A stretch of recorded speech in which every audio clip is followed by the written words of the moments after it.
상상하기 어려운 태도입니다. 세월호 참사 당시 이 사건의 진상규명을 요구하며 무기한 단식 농성을 벌였던 유족들 앞에서 피자 치킨 시켜서 먹으면서 폭식 투쟁을 벌였던 극우 사이트 일베 회원들과 뭐가 다를까요? 논란이 확산되자 해당 게시물을 삭제하고 물의를 빚어 죄송하다고 사과를 하긴 했지만 이 보좌관은 국민의 세금을 받는 공복으로서 옳지 못한 처신을 했습니다. 해당 보좌관의 잘못에 대해서 조원진 의원은 현재까지 아무런 말이 없습니다. 그러나 적어도 사람이라면 즉각 유족들에게 사과하고 최소한 인간에 대한 예의를 지키는 것이 순서 같습니다. 7월 24일 목요일 이슈파이터 출발합니다. 깨어있는 시민들이 꼭 알아야 할 알찬 브리핑, 깨알알 브리핑 시간입니다. 오늘은 민동기 고발뉴스 미디어 전문 기자 나오셨습니다. 어서 오십시오. 안녕하십니까. 네. 이런 사람들 어떻게 생각하세요?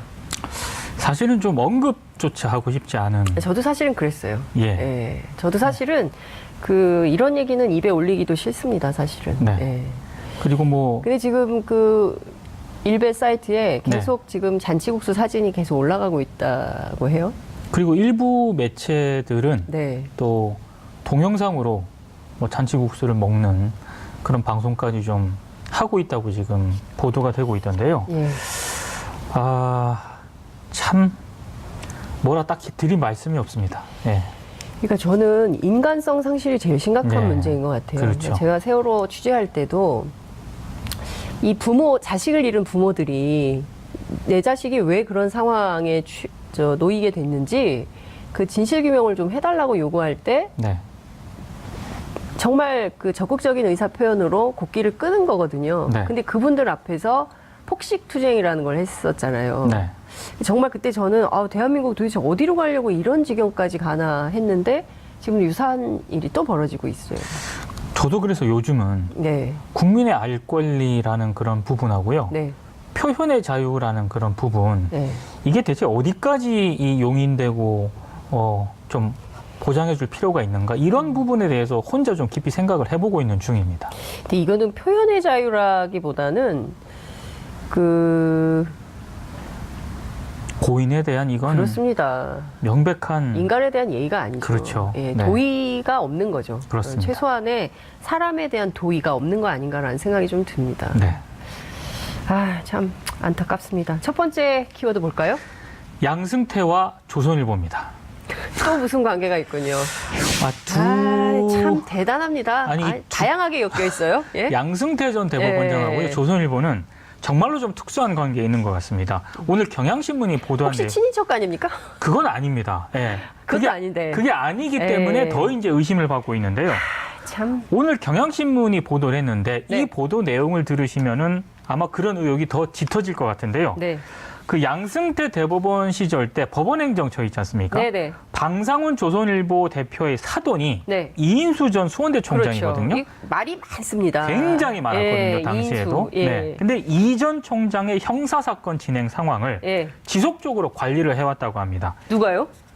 양승태 대법원 시절 때 법원행정처가 사돈의 그 형사사건 진행 상황을 지속적으로 관리를 해왔다. 아니, 법원이 이걸 왜 관리를 합니까? 저도 일단 그게 정말 참 이해가 안 되는데요. 정말 궁금하고요. 예. 이것만 관리를 한 게 아니고요. 네.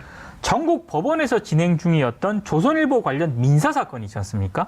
이것도 일괄 조사란 뒤에 또 이것도 관리를 했던 그런 정황이 이번에 확인이 됐습니다. 대법원이 조선일보 법무팀입니까? 사실 그런 삼성 법무팀 수준인데요, 거의. 그런 네? 의심을 받아도 제가 봤을 때는 별로 할 말이 없을 것 같은데요. 뭐 하자는 겁니까, 정말? 궁금한 게 왜 이렇게까지 그러니까요. 관리를 했는가 네. 아니겠습니까? 예.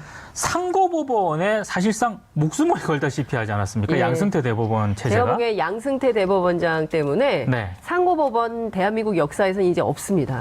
생길 수가 없습니다. 그러니까 아무래도 상고법원 설립에 우호적인 여론을 조성하기 위해서 조선일보를 비롯해서 조선일보 사주의 사돈 재판까지 직접 챙기면서 이걸 재판 거래를 좀 시도했을 가능성이 있다. 이런 의혹이 제기가 되고 있는데요. 사실 앞서 사법행정권 남용 의혹 특별조사단이 과거 양승태 대법원 시절 때 법원행정처가 조선일보를 집중 관리해온 정황을 사실 공개를 한번 했었거든요. 근데 이게 굉장히 좀 유착 관계가 의심을 받았던 것 중에 하나가 네. 문건 제목이었습니다. 뭐 조선일보 첩보 보고, 네. 조선일보 홍보 전략, 조선일보 방문 설명 자료, 조선일보 보도 요청 사항 이런 문건 제목으로 있었단 말이에요. 그러니까 아무래도 좀 유착 관계를 의심받을 수밖에 없었는데 네. 이번에 또 확인된 내용을 보면은 정말로 특수한 관계였다. 이런 의혹이 좀 제기가 되는 부분입니다. 조선일보의 사돈까지 관리를 했으니 그렇습니다. 얼마나 꼼꼼하게 관리를 해준 겁니까? 아니 그리고요. 네? 아니 그리고 이인수 총장은요. 네.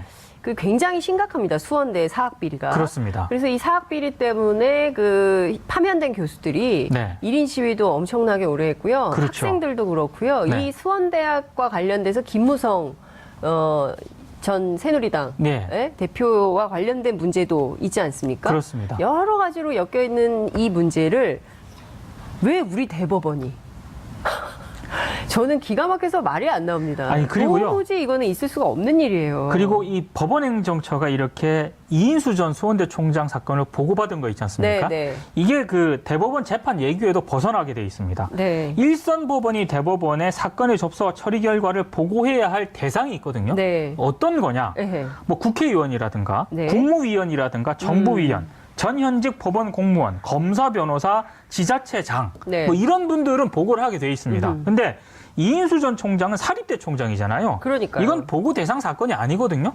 그런데도 불구하고 양승태 대법원 시절 때 법원행정처가 이렇게 관리를 해왔다.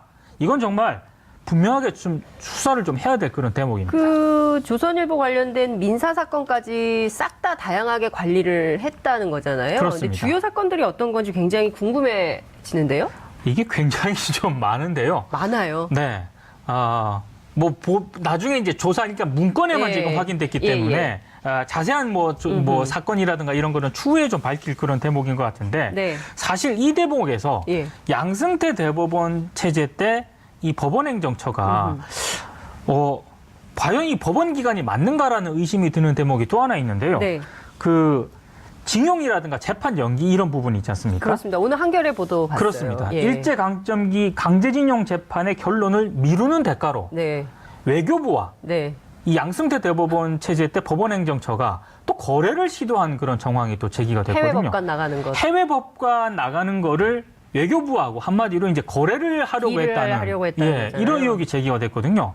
도대체가 법원행정처가 이런 거래를 왜 시도를 하려고 했는가? 예. 이건 정말로 책임을 물어야 될 그런 사안으로 보입니다. 그러니까요. 지금 한두 건이 아닙니다. 날마다 한 건씩 터지고 있어요. 그렇습니다. 그런데 이 사건의 핵심 당사자인 어제 이제 이재화 변호사께서 네. 어제가 아니죠. 지난주부터 계속 강조했던 것이 양승태, 박병대 이 두 사람에 대해서 사실상 사법농단의 핵심 그렇죠. 주범에 해당할 수 있기 때문에 네. 이분들에 대해서는 빠른 출금을 해야 된다. 네. 출국금지 조처를 내려야 된다라고 했는데 오늘 출국금지가 됐다는 것이 한국일보 보도로 확인이 좀 됐습니다. 그렇습니다. 그 빠른 수사가 필요해 보입니다. 왜냐하면요. 임종헌 전 차장 네. 그 USB가 또 발견되지 않았습니까? 그렇습니다. 이분들이 어떤 방식으로 어떻게 증거인멸을 할지를 몰라요. 그렇죠. 예, 더 숨기고 더 파기하기 전에 네. 적극적으로 저는 그리고 김명수 대법원도 이렇게 소극적으로 하면 국민들이 그토록 열망했던 사법개혁 네. 이것을 스스로 뒤로 물리는 처신을 하고 있는 거 아니겠습니까? 근데 김명수 대법원이 좀 이상합니다. 많이 이상해요. 일단 노란불 정도로 생각을 했는데 제가 봤을 때 이 정도면 적신호가 켜진 게 아닌가 싶은데요. 그러니까요. 일단 이인수 전 총장과 관련된 문건이 있지 않습니까? 네. 이거를 비롯해서 조선일보와 관련된 문건도 네. 사법행정권 남용 의혹 수사와 무관하다면서 검찰에게 제출을 지금 거부하고 있는 그런 상황입니다. 그게 근데 김명수 대법원장의 생각이 아니겠죠. 왜냐하면 판관 다 독립기구니까요. 그렇습니다. 예. 네. 근데 개별적으로 이렇게 판단한다 하더라도 네. 그렇죠.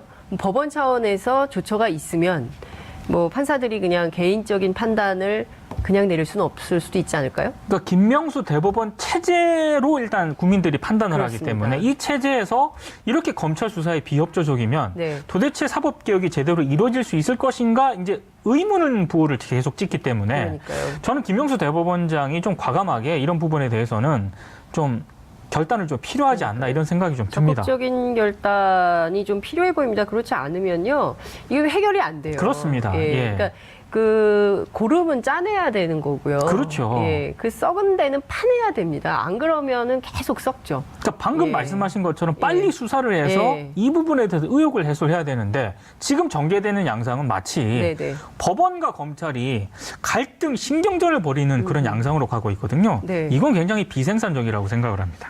그냥 검찰만 개혁하면 되는 줄 알았더니 법원은 너무 심각한 상황입니다. 네, 할 일이 많습니다. 참 대한민국 그 사법농단 이게 사실은 최순실 국정농단보다 더 심각하다는 상황이고 지금 다 현관들이에요. 그렇습니다. 지금 현직 고위 법관들이기 때문에 네. 진도가 안 나가고 있는 겁니다. 그렇습니다. 그렇기 때문에 근데 이 중에서 누구 하나 나간다는 사람도 없어요. 그게 이 정도 되면 그렇죠. 책임지고 물러나겠다는 사람들이 한두 명씩은 있어야 되거든요. 네. 근데 지금 아무도 움직이지 않고 있다는 게 저는 그것도 굉장히 놀랍습니다. 그러니까 비슷한 데가 한 군데가 있어요. 어딘가요? 조계종.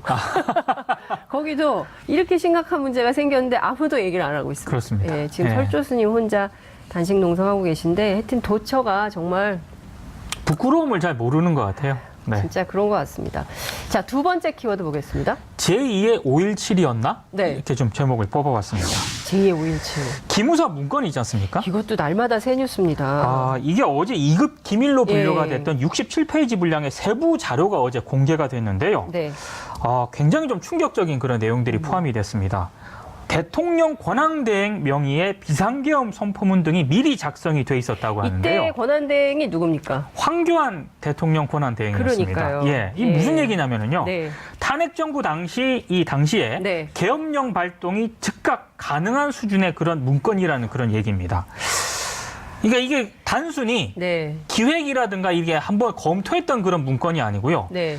실제로 실행까지 좀 감안해서 그렇죠. 만든 문건이었다는 쪽에 점점 무게가 좀 실리고 있는 그런 상황입니다. 저는 이해할 수 없는 게 지금 자유한국당의 태도입니다. 그렇습니다. 자유한국당이 사실은 그 통합진보당 네. 해산 사건 때 그렇죠. 그 굉장히 세게 비판하고 그랬거든요. 그렇습니다. 그리고 조선일보도 이상해요. 그렇습니다. 이런 사건 나왔으면 국가전복 계획을 한 건데. 그렇죠. 보수가 적극적으로 나서서 세상에 이 나라를 어떻게 세운 나라인데 이 나라를 뒤집어 엎으려고 했던 것이냐라고 제일 적극적으로 비판하는 내용을 쏟아부어야 할 언론과 정당이 네. 조용합니다.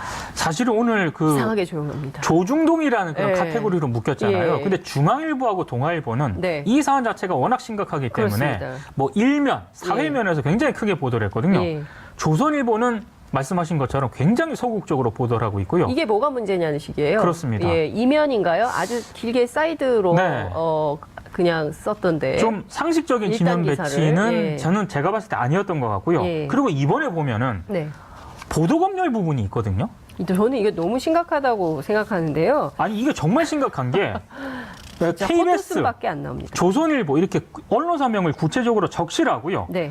그 보도검열을 만약에 위반했을 경우에 네. 1차는 경고 조치, 2차는 현장 취재 금지 및 출국 금지, 이 외신을 지금 지칭하는 것 같습니다.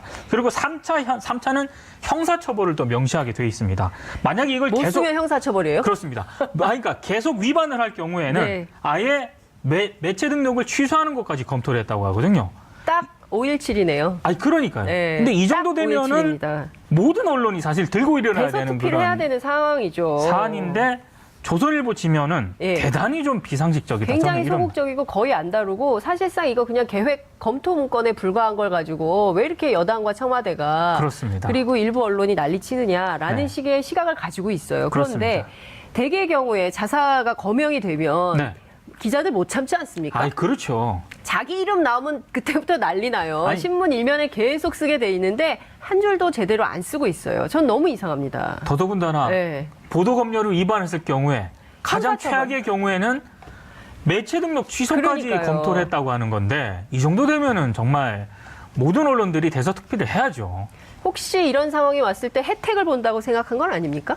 설마 그럴 리가 있겠습니까? 정말 그런 생각은 예? 절대 안 했을 거라고 생각을 합니다. 그렇게 예. 믿어야 되겠죠. 그렇습니다. 설마 네. 혜택을 본다고 생각하기 때문에 이런 식의 태도를 취했던 것은 아니라고 네. 믿고 싶습니다. 그리고 또 하나 정말 말씀드릴 예. 거는요. 당시 황교안 대통령 권한대 네. 이 기무사 문건을 어느 정도로 알고 있었는가? 저는 이거 반드시 조사해야 된다고 조사해야 봅니다. 됩니다. 예.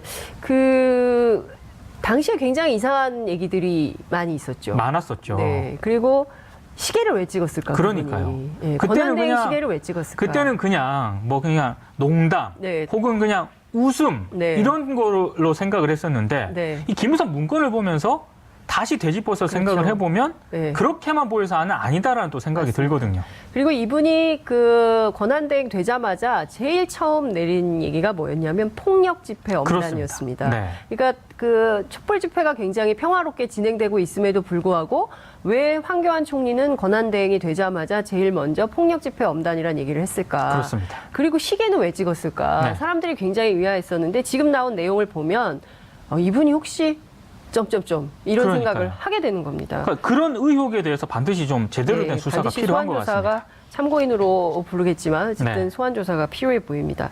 자, 세 번째 키워드 보겠습니다. 본질 비껴간 표적 수사 이렇게 제목을 좀 뽑아봤습니다.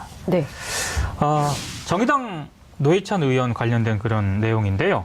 사실 뭐 워낙에 많은 기사가 쏟아져 나오고 있기 때문에 이걸 다시 언급할 필요는 없을 것 같고요. 다만 특검의 태도라든가 일부 언론 보도 있지 않습니까? 이게 과연 적절했는가? 이건 좀 반드시 짚고 넘어가야 할 것으로 보입니다. 특검팀의 출범 자체가 굉장히 정치적이었다. 이런 지적이 분명히 있었거든요. 근데 지방선거 앞두고 한 거거든요. 그렇습니다.